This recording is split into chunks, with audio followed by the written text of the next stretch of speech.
Assalamualaikum warahmatullahi wabarakatuh. Senang sekali jumpa kembali dengan Wahyudi AS. Kali ini kita akan belajar matematika di SMP kelas 9 pada topik bangun ruang sisi lengkung bagian yang pertama yang akan menyajikan berkenaan dengan luas permukaan tabung. Silahkan disimak dari awal hingga akhir agar pemahaman kalian utuh, dan jangan lupa like, share, subscribe, dan bunyikan loncengnya. Pada video kali ini nanti kita akan sajikan tahapan untuk mendapatkan perumusan luas permukaan tabung. Kemudian nanti kita akan gunakan untuk memecahkan beberapa permasalahan terkait dengan luas permukaan tabung.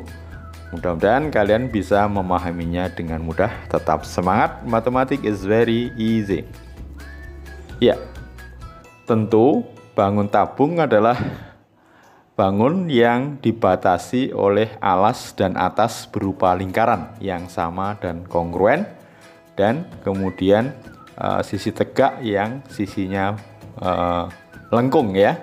Katakan bangun ruang sisi lengkung karena memang selimutnya berupa sisi yang tidak mendatar, tidak datar tapi lengkung. Tabung karena alas dan atasnya berupa lingkaran yang sama dan kongruen, maka dikategorikan dalam kategori prisma, ya. Prisma dengan alas berupa lingkaran, ya. Oke. Untuk bisa mendapatkan luas permukaan tabung, perhatikan misalkan jari-jari dari lingkaran alasnya adalah R, kemudian tinggi tabung adalah T, kemudian tabung ini kita belah, ya, dari sisi tegak dari A ke B, kemudian kita belah menyusuri perpotongan sisi tegak dengan alas dan tinggi, artinya ini kita buka, maka akan kita dapatkan jaring-jaring tabung sebagai berikut, ya. Ya, tentunya pada selimut tabung itu kalau kita buka, ya, yang atas ini nanti bentuknya akan menjadi persegi panjang, kemudian alasnya berupa lingkaran, kemudian atasnya juga berupa lingkaran. Jadi yang atas ini adalah lingkaran, kemudian sisi alas ini juga berupa lingkaran. Kemudian lingkaran ini adalah ukurannya R, dan ya ini adalah namanya selimut tabung yang kalau dibuka, ya, bentuknya berupa apa? Ya, tentu berupa persegi panjang. Dengan ukuran, perhatikan, dari A ke A ini kan akan dipotong, akan menyusuri bagian dari lingkaran secara utuh atau penuh. Nah, maka dikatakan A sampai A lagi ini, ya, lingkaran penuh, lintasan lingkaran berarti keliling lingkaran. Karena lingkarannya jari-jarinya R, tentu panjang dari A ke A ini adalah, ya, keliling lingkaran, yaitu 2πr. Sementara AB itu sama dengan tinggi dari tabung, yaitu T. Nah, dari sini sudah cukup jelas, ya, ukuran-ukuran dari permukaan tabung. Yang mana nanti luas permukaan tabung itu terdiri dari luas alas yang berupa lingkaran bagian bawah, ditambah luas atas juga berupa lingkaran, sama lingkarannya ukurannya, dan tentunya luas selimut tabung yang berbentuk persegi panjang, ya. Karena luas alasnya berupa lingkaran dengan jari-jari R, maka luasnya adalah πr kuadrat, atasnya juga πr kuadrat. Sementara luas selimutnya berarti persegi panjang, ya. Berarti panjang dikali lebar. Panjangnya 2πr, lebarnya tinggi. Berarti 2πr dikali tinggi. Perhatikan di sini pi kali r kuadrat ditambah pi kali r kuadrat berarti 2pi kali r kuadrat ditambah 2πr kali T. Maka kita bisa faktorkan, ya, untuk menyederhanakan dari penjumlahan ini, di mana setiap suku itu punya 2pi kali R. Ini juga punya 2pi kali R. Sehingga nanti luas permukaan tabung sama dengan 2pi kali R dikalikan R ditambah T. Oke, cukup mudah, ya, bisa dipahami. Jadi inti dari luas permukaan tabung adalah 2 kali luas lingkaran dan ditambah luas selimut. Nah, di mana luas selimutnya adalah keliling lingkarannya dikalikan tinggi. Keliling lingkarannya 2πr dikali T. Kalau disederhanakan bentuknya 2πr dikali R ditambah T. Oke, sekarang kita coba untuk menyelesaikan beberapa permasalahan berikut ya. Sebuah tabung memiliki tinggi 13 cm dan jari-jari alas itu 7 cm. Hitunglah luas permukaan tabung. Oke, ini adalah tabungnya misalnya ya. Kemudian diberikan di sini nanti yang ditanyakan adalah luas permukaan tabung.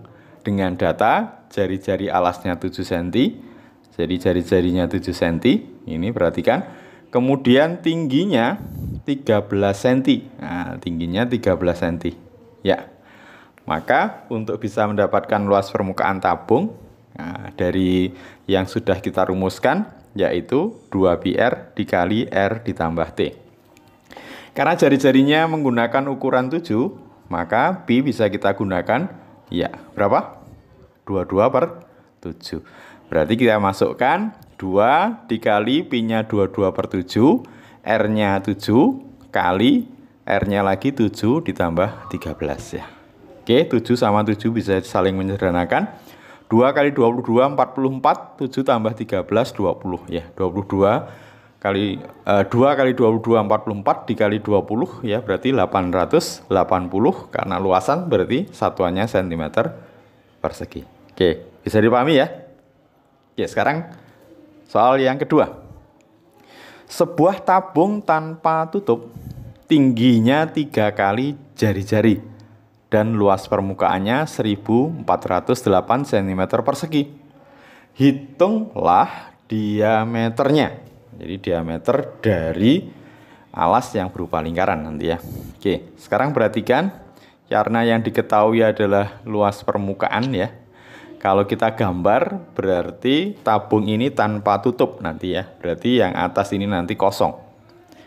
Oke. Diberitahukan di sini bahwa jari-jarinya ditanya. Dalam hal ini diameter, artinya nanti kalau jari-jari ketemu diameter bisa didapat. Misalkan jari-jarinya R.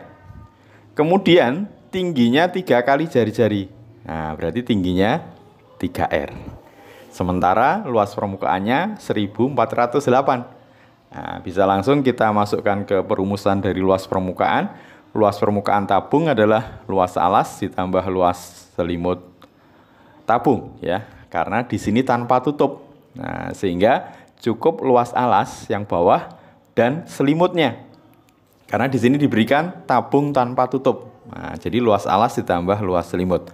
Oke, karena luas alasnya berupa lingkaran, berarti luasnya πr kuadrat, sementara untuk selimutnya adalah ya 2πr dikali T. Oke, sekarang kalau kita sederhanakan, difaktorkan ya, ini punya πr, di sini juga punya πr, maka πr dikali R ditambah 2T. Kita masukkan luas permukaan tabungnya 1408 sama dengan Pi-nya kita gunakan 22/7 ya. Kemudian R dikali R plus 2, T-nya 3R. R ditambah 6R berarti 7R ya. Berarti nanti 1408 sama dengan 22/7R dikali 7R. Nah, 7-nya bisa saling menyederhanakan. 1408 dibagi 22 berapa? Nah, 64 ya. Nah, nanti dicek. 1408 dibagi 22. Dapatnya 64. Ruas kanan R dikali R. Berarti R kuadrat sama dengan 64. Tentu R-nya sama dengan 8. Karena yang ditanya diameter itu 2 kali jari-jari. Berarti 2 dikali 8, diameternya 16 cm ya. Oke, soal terakhir. Sebuah tempat air berbentuk tabung, permukaan bagian dalamnya akan dicat. Setiap kaleng cat dapat menutup permukaan seluas 2050 cm persegi.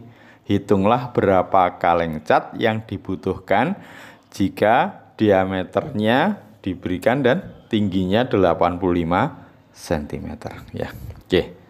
Ini misalkan adalah tempat air yang berbentuk tabung ya. Permukaan bagian dalam mau dicat ya. Oke. Tentu diameternya di sini diberitahukan 70 cm, berarti jari-jarinya 35 cm ya, karena jari-jari adalah setengah dari diameter. Kemudian diketahui tingginya 85 cm, berarti T-nya sama dengan 85 ya. Oke, sekarang untuk bisa mendapatkan seberapa kaleng cat yang dibutuhkan, berarti kita membutuhkan berapakah luas permukaan yang mau dicat ya. Jadi luas permukaan dari tabung yang mau dicat. Nah, berarti kita cari luas permukaan tabung. Luas alas ditambah luas selimut. Karena tempat air ini tidak menggunakan tutup ya, karena dia nanti mau diisi oleh air. Nah, tanpa tutup berarti ya. Oke. Sekarang luas permukaan tabung sama dengan luas alas ditambah luas selimut. Oke, kita hitung luas permukaan yang mau dicat, yaitu luas alasnya dari pi r kuadrat. Luas selimutnya berarti keliling lingkarannya 2πr dikali T ya. Sekarang kalau kita sederhanakan, kita faktorkan, berarti pi r dikali r ditambah 2T. Oke, nah sekarang kita coba masuk, kita hitung ya.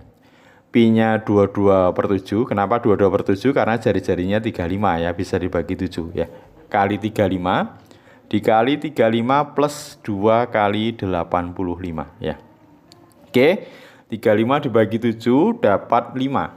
Kemudian 2 kali 85 itu 170 tambah 35 ya 205 ya. Ini dikalikan 110 dikali 205. Dapatnya adalah 22.550 cm persegi. Nah, silahkan dicek perhitungannya ya.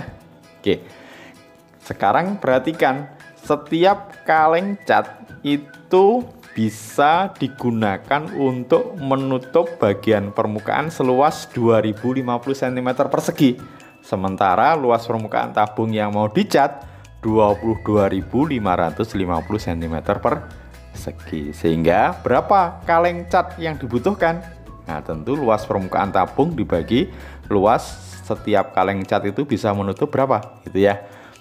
Oke, berarti N sama dengan N ini berarti banyaknya cat 22.550 dibagi 2050 ya. Dapat ya, dihitung dapat 11. Jadi butuh 11 kaleng cat. Oke, mudah-mudahan bisa dipahami dengan baik. Terima kasih. Sampai ketemu pada video berikutnya. Wassalamualaikum warahmatullahi wabarakatuh.